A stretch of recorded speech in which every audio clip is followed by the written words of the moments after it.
beautiful, historic village of Ballinalee today is a charming, peaceful, rural setting.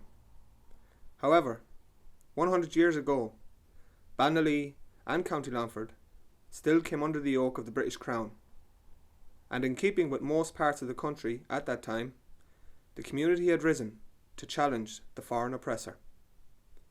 Violent action and violent reaction became commonplace throughout Ireland.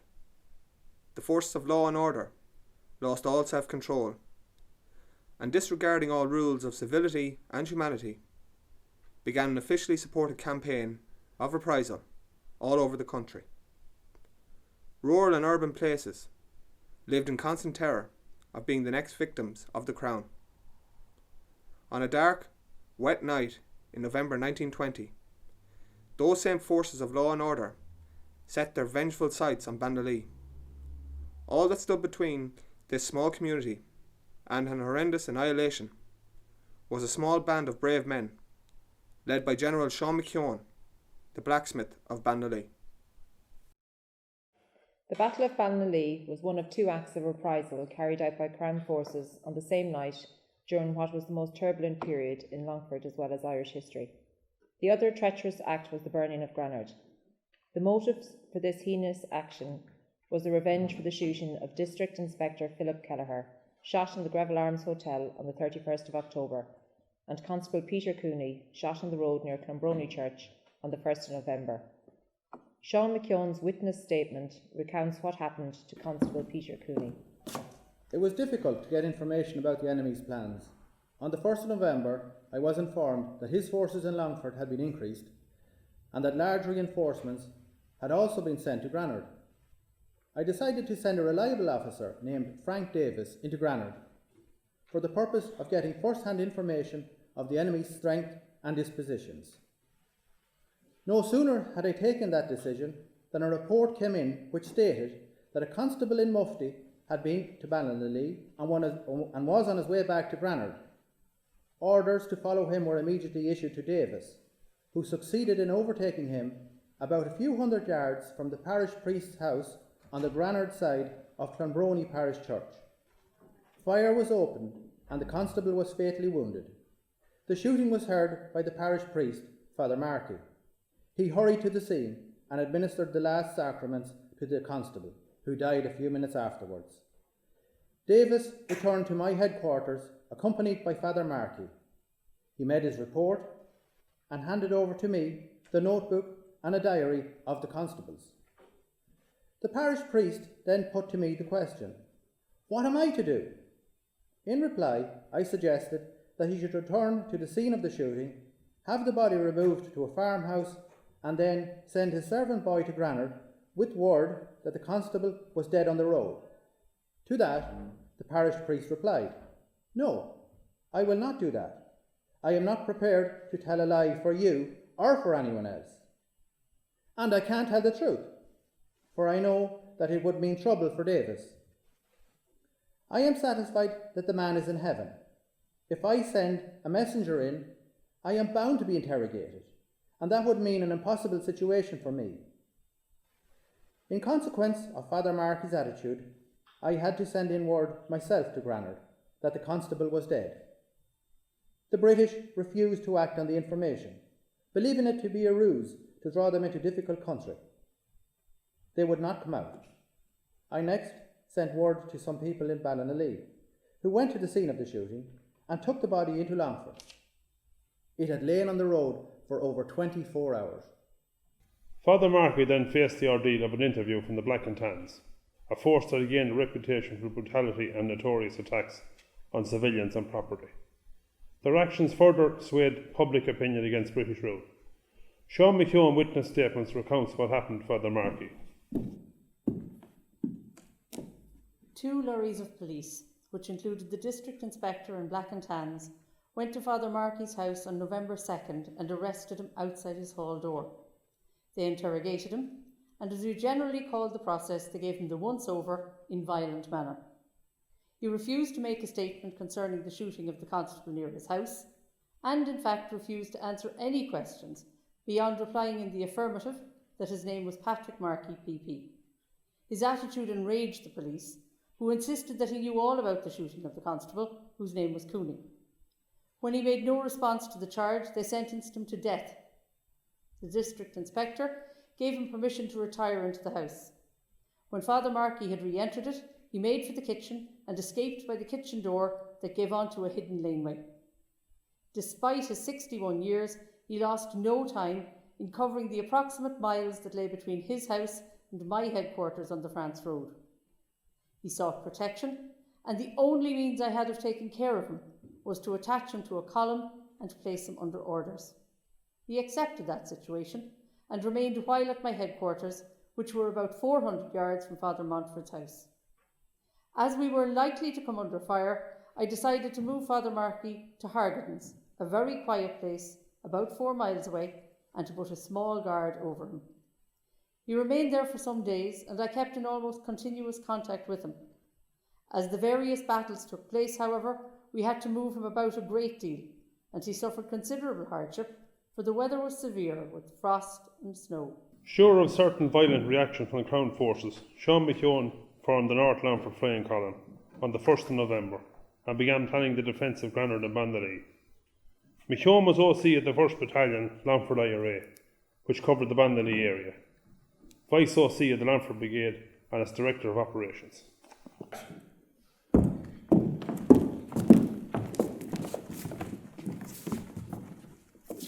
Now men, gather round and listen up. This is the map here of the general area of Ballinalee and your locations. Michael Francis Rillans, you mobilise your men at Doherty's Cross. You will have a troop of 15 men with rifles and 3 handguns. Hugh Hurricane, Sir. You go to St. John's Church and cover the Edgertown approach. You will have 9 men with you. Sean Duffy. Yes, sir. You cover the Granard approach. Locate yourself at the schoolhouse. All I can give you is 4 men. Yes, sir. Frank Davis, Paddy Callahan and John McNally, you go to the centre of the village, down to Heritage, and cover the Banlamuck approach. Yes, sir. I myself here will be in location at my headquarters here at Rose Cottage. Seamus Conway, Seamus McKeown and Sean Sexton, you will be here in the village at the crossroads. Now men, I don't know what we're going to face tonight, but the Black and Tans are out for revenge. And it's up to us, small in number as we are, to defend Ballinalee. And that's what we're going to do. So may God go with you, men. Yes, sir, we'll do that. Here's your guns. Aye.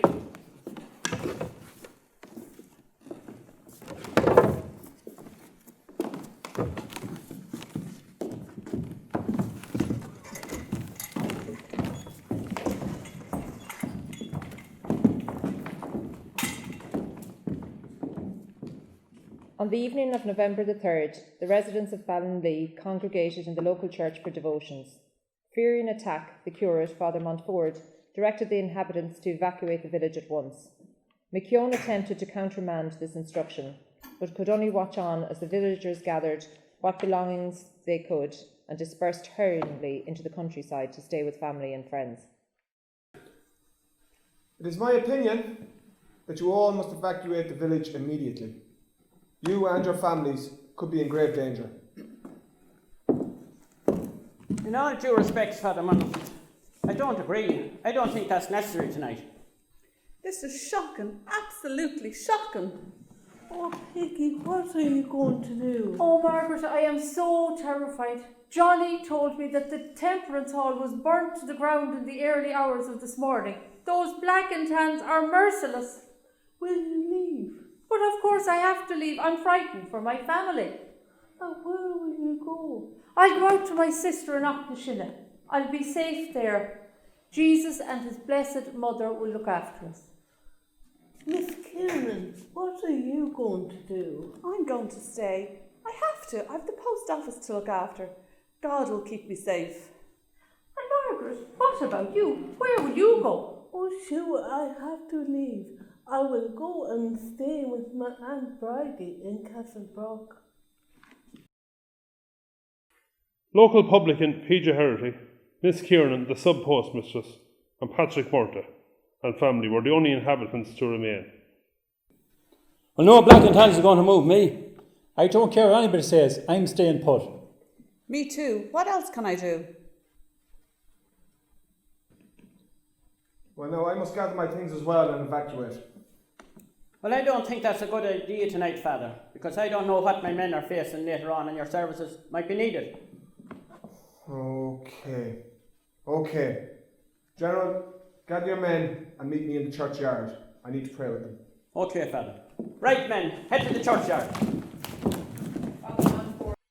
Father Mountford asked them all to recite the Confiteor and the Act of Contrition aloud. He proceeded then to give them a general absolution. Oh my God. I'm heartily sorry for having offended thee, and I confess my sins, as I dread the loss of heaven and the pains of hell.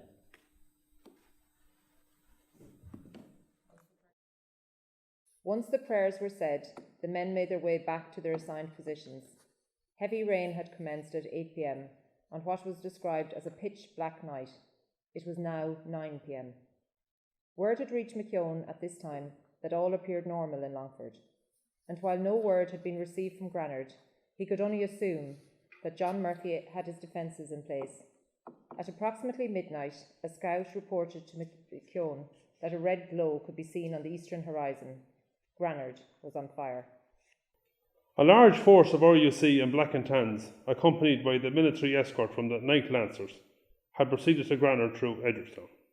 They had arrived in Edgertown at approximately 10:45 p.m, shooting wildly and injuring a civilian named McGeoy, who had previously served in the British Army.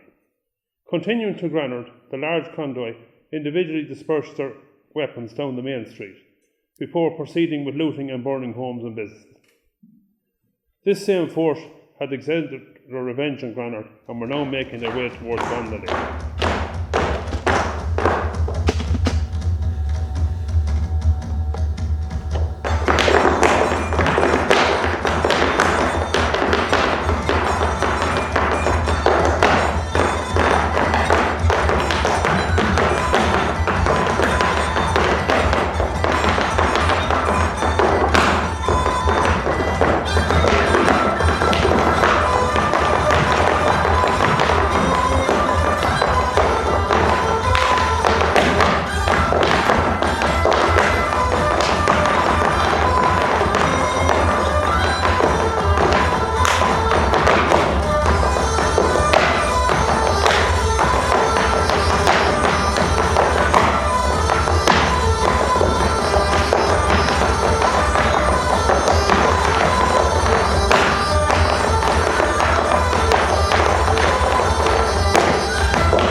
At approximately 1 a.m, lights from the military convoy could be seen approaching the small village of Ballinalee. Stopping initially at McKeown's Forge in Kilshrewey, they broke in, but on this occasion did not set it alight. Proceeding to the crossroads in Ballinalee, the convoy wheeled right towards Ballinammuck, the first lorry pulling up at Herities, while the others followed in line. The last lorry stopped momentarily on the Granard Road. Its headlights trained on McKeown's position at Rose Cottage. before taking its place behind the rest of the convoy. Sir, I've seen 11 lorries of British forces approaching Herries. Right, men, follow me!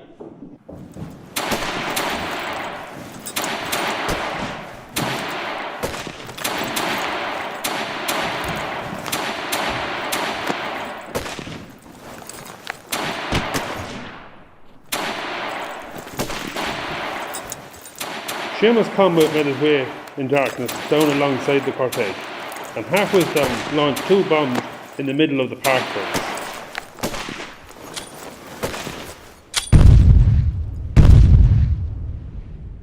Are you going to surrender? On what terms? Unconditional! Oh, he will not. Well, let us fight to the finish line!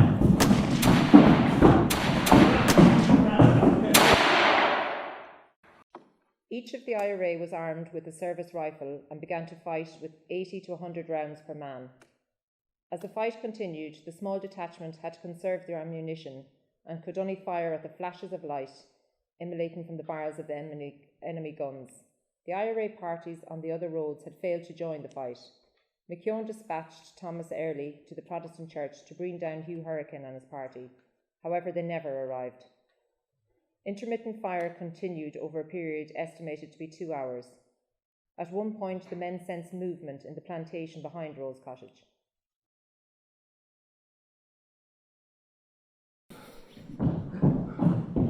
Timothy Sean said, go down the Longford Road and take the labour to the right. Yes, sir. Seamus McKeown recounts this in his witness statement.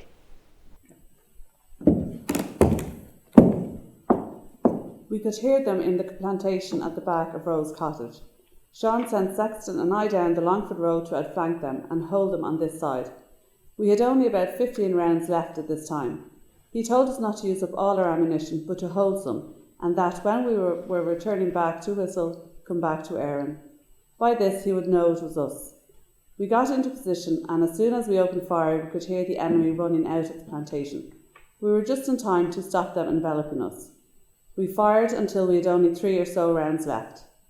We changed our position each time we fired to mislead the enemy into thinking there was a much bigger force there, and this seemed to have worked. When we got back to the road again, we were not sure whether Sean and Conway and his party were dead or captured, or if they were still holding the hill at the crossroads. We crossed over the road and made for a point in the village south of the crossroads. We got out onto the street at a point about 50 yards from the crossroads and halfway between Farrell's and his, Sean's position, and I whistled my tune. To my great delight, he replied. He and Conway were still holding the hill. We rejoined them in quick time. Hurricane and his party had not come up. In the absence of reinforcement parties closing in, McKeown and his men were in a dangerous position, where they were now just down to a handful of rounds. However, luck was on their side. They noticed a decrease in the enemy fire. The RIC and TANs began mounting the lorries, and one by one drove off slowly in the direction of Ballinalee, taking the Soren Road.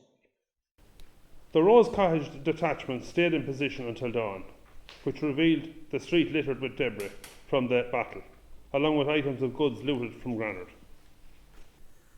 The element of surprise, together with the dark and windy conditions, had undoubtedly assisted the IRA in their defence of Ballinalee, but it would also appear to have caused a state of confusion in the area forces. McKeown and his party did not receive the assistance of any of the outlying parties, despite sending nearly to Hugh Hurricane for assistance and receiving none. Subsequent statements supported the theory that the elements may have led to this confusion. Frank Davis, who was based at Herties, had to withdraw as his position was overrun and became untenable, because of the presence of a long convoy of lorries. What remains unclear is that, since Sean Duffy's position on the Granard Road was closer to McKeown's, it appears confusing to us now as to why Early was not sent there. The battle was won, but the war was not over. A second attack followed in December. Here's a brief account of how the newspapers would have reported the December attacks and how people might have reacted to those reports. Well, with all that's going on, I'm way behind with my Christmas bacon. Oh, good man, Martin, that's what we need, another bit of heat. I see here they have a piece about the attack on Ballinalee. Oh, read it out to us. I'll steep the fruit later. Sit down there, Martin. 3 houses, Earleys, Hannigans and Foxes, being burned by the British forces. Patrick Farrell's premises, which was occupied by the British forces on the 11th of December 1920, was attacked by the IRA on the 13th of December 1920. The National School, which was occupied by the RIC and the Black and Tans after they were forced to evacuate Patrick Farrell's premises, was occupied until the British forces left the country. A business premises, now the Stag's Head, the property of L.H. Reynolds at the time, was also attacked. It had been occupied by the auxiliary police, with a strong garrison was maintained until the end of 1921. The business premises and dwelling house, which was the property of P.J. Heritage, was also attacked. This business comprised drapery, hardware, grain store, grocery, wine and spirits. It was destroyed by British forces in December 1920. Premises destroyed outside the village was Sean Duffy's house, Sean Connolly's house, McEwan's house and the Ford. No, there you are. Now, Martin, don't you go getting upset. Upset? I'm not upset. I'm angry. I'm angry at the destruction and devastation caused to the village of Ballinalee and the entire parish of Clonbrony by the British forces. You heard me, Father. Farrell's, Reynoldses, Heritage. How much more of this can we take? I'm angry. I'm angry that they terrorised us all, men, women and even children. I'm angry that they've looted our homes and our shops. I'm angry that they've taken over the school. And indeed, for God's sake, they're still there. But Martin, there's no point in you getting so upset. What can you do about it? I'm not more than upset. I'm angry. I'm outraged. I'm sick of their brutal force whenever the British imperialists deem it necessary. What we need is complete independence. The injustice of them. And I hope that 1921 brings that. Amen.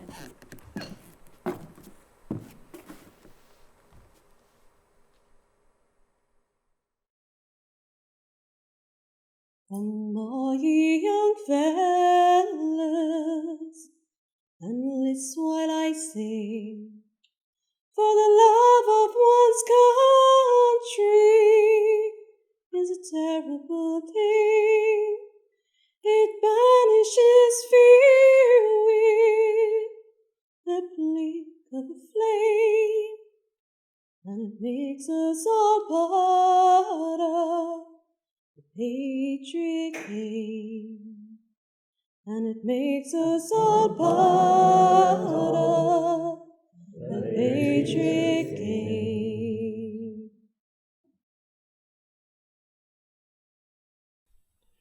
Many homes and businesses were burnt in County Longford during the War of Independence. On the centenary of the Battle of Ballinalee, we look back on the horror of these events, which were intended to instill fear, but instead galvanise support for the struggle which ultimately led to the establishment of the Irish Free State. Today, the 3rd of November, we remember the violent acts of reprisal in Ballinalee exactly 100 years ago that would result in tragedy, suffering and lingering bitterness. Recently, our President, Michael D. Higgins, in remembering those who participated in the War of Independence, had this to say: The exercise of remembering must be open to all perspectives, requires us all to summon up our shared humanity, a humanity which was tested, often brutalised, but also magnified during the War of Independence and indeed over the longer revolutionary period. Mr. Higgins said, "To forgive is not to forget. Forgiving enables us to come to terms with the past," he said. We, the present-day people of Ballinalee, while honouring our past, also look forward to a future that recognises the significant changes that have occurred in Irish society over the past 100 years. We have performed here a short synopsis of the story of the Battle of Ballinalee. This is just one of a number of significant historical events that occurred in this locality that resulted in the formation of the state. Ar yesh J. Ananam, Exul Gomor Latucky, atá geall I rith na mblianta ag teacht.